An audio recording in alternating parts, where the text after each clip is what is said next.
ہمارا کفن جو ہے یہ فلاں دکان سے لیا جائے گا، وہ کفن ہمارا تیار ہے. ہماری قبر فلاں قبرستان میں، فلاں کونے میں، فلاں لائن میں ہماری قبر بنے گی.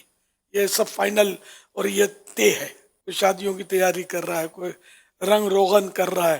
بہرحال یہ کہ سبھی کو اپنی موت کو یاد کرنا چاہیے کب آ جائے، اور آنی تو ضروری ہے، تو فائنل ہے. جو بھی دنیا میں آیا وہ بس اس نے مرنا ہی ہے. یہ موت تو متفقن علیہ مسئلہ ہے. تو کوئی دہری ہے جو خدا کا انکار کرتے ہیں، خدا ہے ہی نہیں. موت کا وہ بھی انکار نہیں کر پاتے کیونکہ وہ دیکھتے ہیں کہ بندہ ایکسپائر ہو جاتا ہے، وہ گر جاتا ہے، سڑ جاتا ہے، خلاص ہو جاتا ہے. یہ دنیا کی کوئی طاقت اب اس کو بولتا نہیں کر سکتی، اس کو ہلتا نہیں کر سکتی. نہیں کھڑا ہو سکتا ہے، سڑ جاتا ہے. کیسے کیسے حسینوں کی مٹی پلید ہو رہی ہے. ایسا حسن و جمال کا پیک کرتا آج اندر پتہ نہیں کس حال میں ہوگا، سڑ گیا ہوگا. ناک نتنوں سے پیپ بہ رہی ہوگی، آنکھیں بہ کر رخساروں پر آ گئی ہوں گی. دانت جو خوب رگڑتا تھا، دنیا کا بہترین یہ پیسٹ لگاتا تھا، آج وہ دانت بھی جھڑ گئے ہوں گے. بال سنوار سنوار کر رکھتا تھا اور بہترین نائی کے پاس یہ بنواتا تھا، بڑے خرچے کر کے. تھوڑے ادھر رکھتا تھا، تھوڑے ادھر آدھا مونڈ دیتا تھا، اور بڑے ٹپ سارے جھڑ گئے قبر میں. کوئی نہ فیشن کے کپڑے ساتھ آئے، نہ فیشن، نہ یہ ٹپ ٹاپ، نہ یہ ڈیکوریشن، نہ یہ لمبی کاریں، کوئی چیز اندر نہیں آئی. ایسی کا پنکھا بھی نہیں آیا اندر.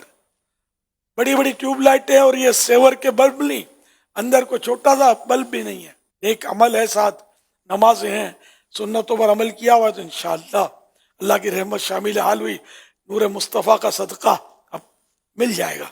ورنہ پھر گناہ کرتے رہے، نمازیں قضا کرتے رہے، رمضان شریف کے روزے قضا کرتے رہے معاذ اللہ، اور گالیاں بکتے رہے، بری صحبتوں میں بیٹھتے رہے، حرام روزی کماتے رہے، دھوکہ بازی کرتے رہے، کاروبار میں ڈنڈیاں مارتے رہے، ماں باپ کو ستاتے رہے، بیوی بچوں کو ان کے حقوق نہیں دیے، ترکہ بھی جو تھا وہ بھی تقسیم نہیں کیا، ورثہ بھی دبا لیا، یتیموں کا مال کھا کے بیٹھ گئے، جس کا قرضہ لے کر بلا دیا، یا اڑی کر کے کہ کب دیا تھا یا وصول کر لے.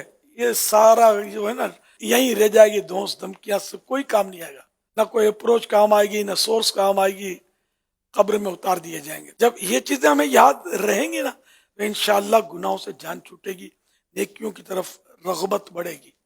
ایک ایک نیکی واللہ بڑی قیمتی ہے.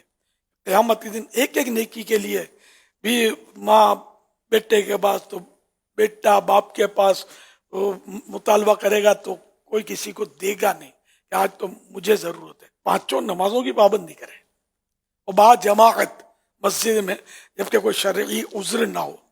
نمازوں کی پابندی کریں، جتنی نمازیں، جتنے روزے معاذ اللہ قضا ہوئے ان کا حساب لگا لیں اور اس کو بھی قضا کر لیں. تو اس طرح مطلب زکوٰۃ کسی پر ہے تو زکوٰۃ پوری دے، اگر ادھوری دیتا تھا تو اس کا بھی حساب لگانا ہوگا کتنی باقی ہے، سب یہ دینی ہوگی. زکوٰۃ بھی ادا کرے. ایسے ایک تعداد ملے گی جن پر حج فرض ہوتا ہے. غریب تڑپتے ہیں مدینے جانے کے لیے کہ کوئی صورت بن جائے، لیکن مجھے پتا ہے بڑے بڑے مالدار ہوتے ہیں، حج کی توفیق ہی نہیں ہوتی، ان کو ٹائم ہی نہیں ہوتا نا. نہیں ان سے آپ سنیں گے نا کبھی، یہاں تک لوگ بولتے ہیں ہمیں مرنے کی فرصت نہیں ہے. سیٹھ جی کو فکر تھی 1 1 کے 10 10 کیجئے، موت آ پہنچی کہ مسٹر جان واپس کیجئے.